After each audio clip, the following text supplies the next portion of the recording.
Bonjour à tous, on se retrouve pour un nouvel épisode de Mao, qui est un épisode très intéressant et qui, à de nombreux points, m'a beaucoup rappelé différentes histoires qu'on a au tout début d'Inuyasha, si vous avez suivi la série. Donc, on a Nanoka qui se retrouve à discuter toujours avec Mao et avec Otoya, essayer de savoir un petit peu ce qui se passe. Sauf que donc, les deux sont un petit peu attendus, faut qu'ils aillent autre part, et Nanoka va leur courir après. Je pensais pas, honnêtement, qu'elle allait être capable de se déplacer dans cet autre monde. Je pensais qu'elle allait être limitée au niveau de l'aller, mais visiblement, non, non, elle est capable vraiment d'explorer cet autre monde. Donc ça peut être vachement intéressant. Alors pendant une bonne partie de l'épisode, elle est en mode Mao, faudra que tu me ramènes par contre à domicile parce que je vais pas pouvoir rentrer sinon. Et Nanoka, du coup, qui ne sait pas exactement comment le temps s'écoule entre les différents mondes. Parce que dans l'épisode 1, visiblement, toute l'aventure qu'elle avait vécue n'a même pas compté pour 2 secondes. Et là, du coup, elle s'inquiète parce qu'il commence à faire nuit, elle s'inquiète pour son grand-père et autres. Donc ça va être la grosse surprise, je pense, soit dans l'épisode prochain, soit dans un épisode à venir, de savoir, voilà, au niveau du temps, comment est-ce qu'elle va se gérer. Encore une fois, c'est un concept qui me rappelle beaucoup Inuyasha, notamment parce qu'on découvre que cet autre monde, dans lequel Nanoka a été transportée, semble être le début du XXe siècle. On est en 1923, je crois, quelque chose comme ça. Donc, ouch. Ouh, ça fait mal pour le Japon d'être à peu près à cette époque-là. Enfin. Euh, non, là où c'est intéressant, du coup, c'est elle se retrouve en 1923, mais c'est pas encore clair si euh, elle est simplement partie dans le passé ou dans un passé d'une version alternative. Parce que, pour ce qu'on en sait, à part Nanoka elle-même, jusqu'ici, on n'a pas vraiment vu de créatures surnaturelles dans son monde à elle, dans sa réalité à elle.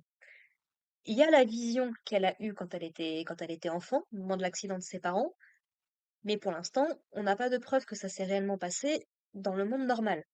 Si ça se trouve déjà à l'époque, elle est passée à travers la porte, si ce phénomène existait déjà à l'époque, ce qui est pas sûr, mais c'est possible. Et à ce compte-là, il est possible que l'événement qu'elle ait vu se soit passé dans l'autre monde. En revanche, si l'attaque s'est réellement passée dans le monde normal, et si ce que je pense est vrai, à savoir que le monstre qu'elle a vu, c'est Mao,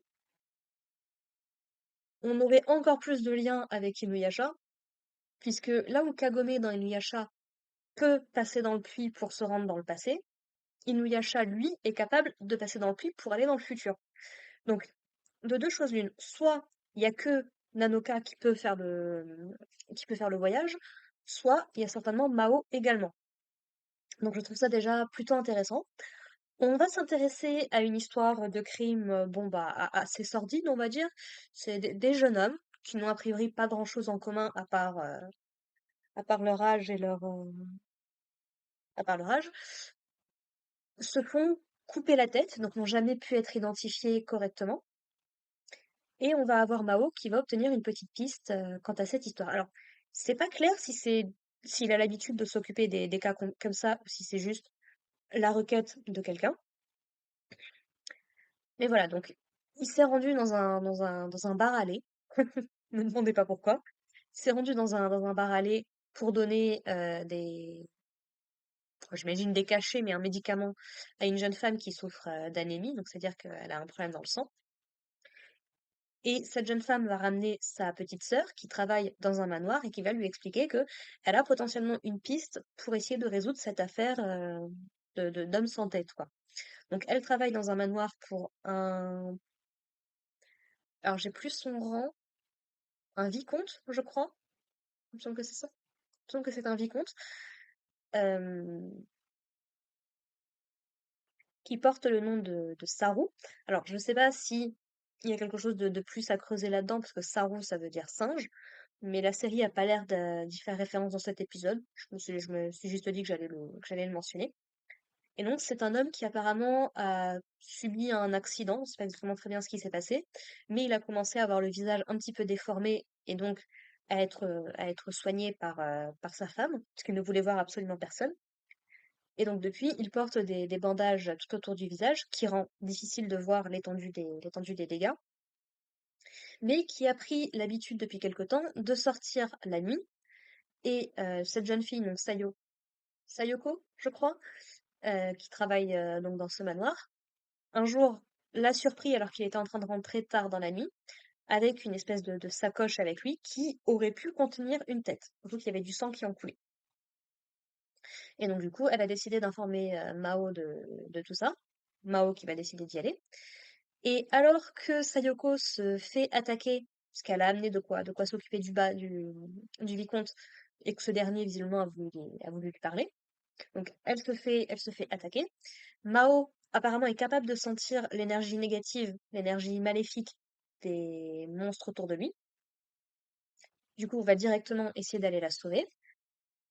Et donc va pourchasser cet homme-là jusque sur les toits, où il va finir par s'en débarrasser assez facilement, en comprenant notamment que ce n'est donc pas le Byoki qu'il recherche, donc cette espèce de monstre chat. On en apprendra un peu plus sur ça d'ailleurs dans cet épisode.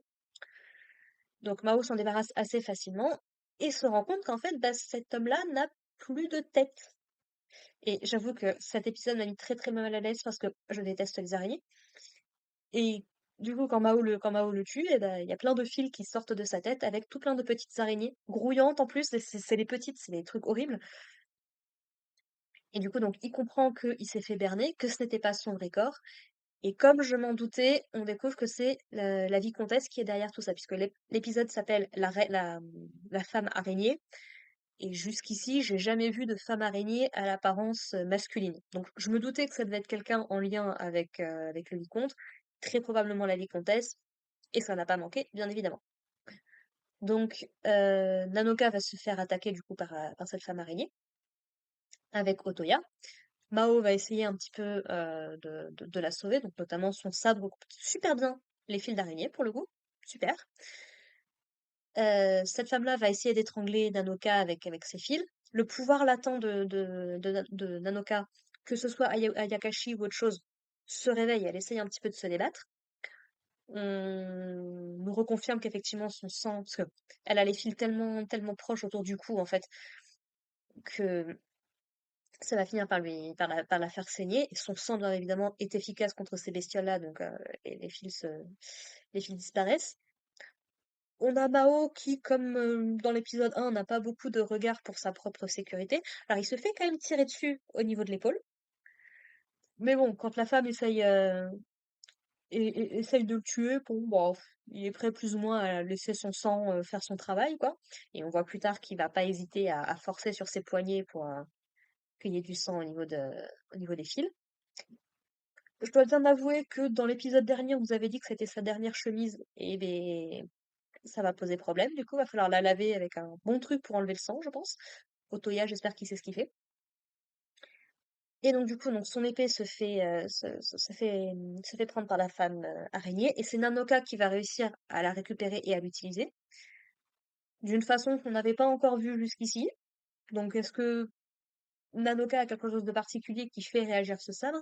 Puisque Mao va nous expliquer que, bah, a priori, il y a que lui qui peut utiliser ce sabre. Et notamment, il se demande si Nanoka ne serait pas comme lui. Qu'est-ce que ça signifie? Je ne sais pas. Ma petite théorie perso, c'est que donc le monstre que Nanoka a vu le jour de l'accident de ses parents, pour moi, c'est Mao. Il y a des indices dans l'opening et dans l'ending qui partent dans cette direction-là. Et je me demande si du coup on va pas partir dans un délire un petit peu comme à la Watanabe, si vous avez regardé cet animé l'année dernière, où en gros Nanoka va avoir récupéré du sang, peut-être, de ce démon-là, potentiellement de Mao, et que du coup c'est ça qui lui a donné ses facultés particulières, en plus d'avoir très probablement frôlé la mort. Donc voilà, c'est des théories, encore une fois, je n'ai pas lu le manga, donc je ne sais pas à quoi m'attendre. C'est juste que je connais plutôt bien l'œuvre de Rumiko Takahashi, je sais un petit peu le type de trope, le type de cliché qu'elle aime bien utiliser dans ses œuvres, Donc voilà, c'est un petit peu là-dessus que je partirai là comme ça. Surtout que du coup, si d'une manière ou d'une autre, Mao et Nanoka sont liés par le sang ou par quelque chose dans ce style-là, ce serait du coup pas déconnant que l'épée de Mao reconnaisse d'une certaine manière Nanoka comme un porteur potentiel. Voilà, on sait pas jusqu'à quel point son sabre est particulier. C'est juste que dans Inuyasha, c'était un truc très très particulier. On avait d'ailleurs, d'ailleurs Kagome la première à réussir à utiliser le Tessaiga. Donc ça déjà, ça me rappelle aussi Inuyasha.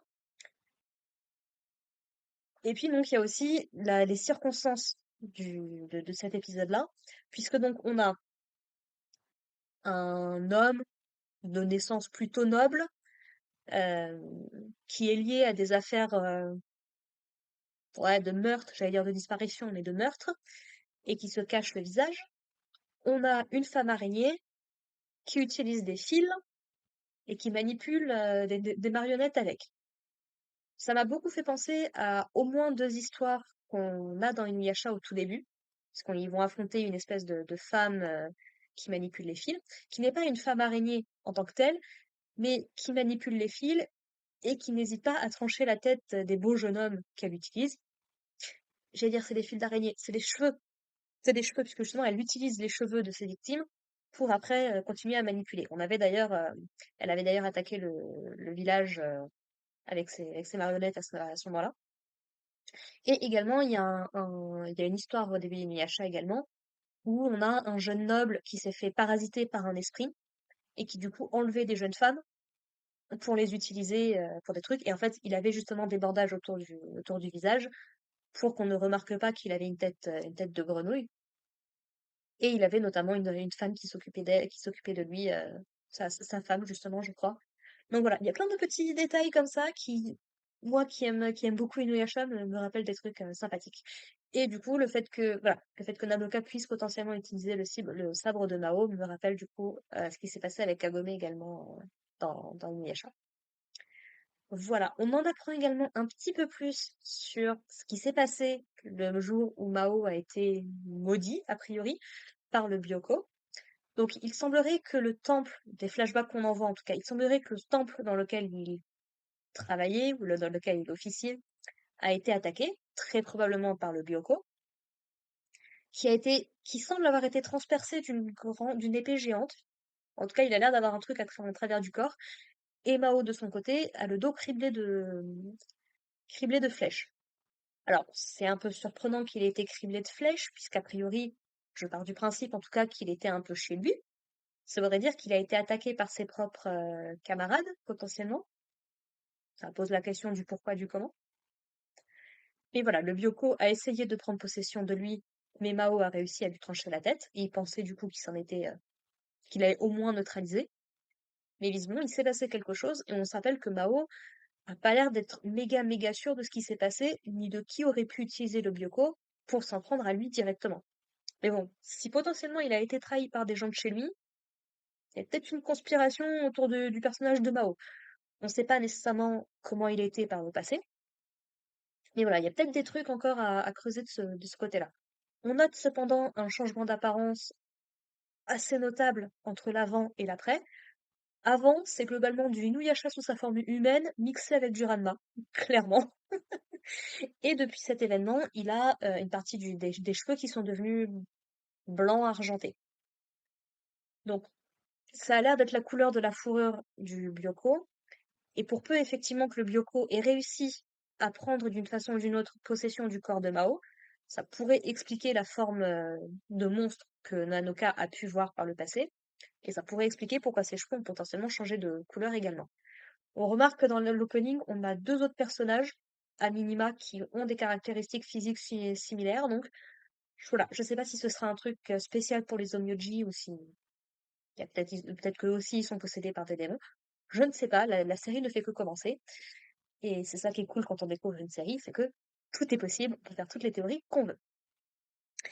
Voilà, donc sur ce, c'était un très bon épisode, du coup. Encore une fois, assez dense, mais pas déçu pour le coup. C'est suffisamment. Franchement, c'est bien rythmé pour tout ce qui se passe. Franchement, c'est cool. J'aime toujours énormément la musique de l'opening. Et ouais, très très hâte d'en voir plus la semaine prochaine. Et bien écoutez, sur ce, n'hésitez pas à me dire ce que vous en avez pensé dans les commentaires, si potentiellement vous avez regardé comme moi Inuyasha et que vous avez remarqué les détails, n'hésitez pas. Et puis sinon, bah écoutez, on se retrouve la semaine prochaine. Portez-vous bien, prenez soin de vous, prenez soin de vos proches, et puis à la prochaine. Allez, bye les gens.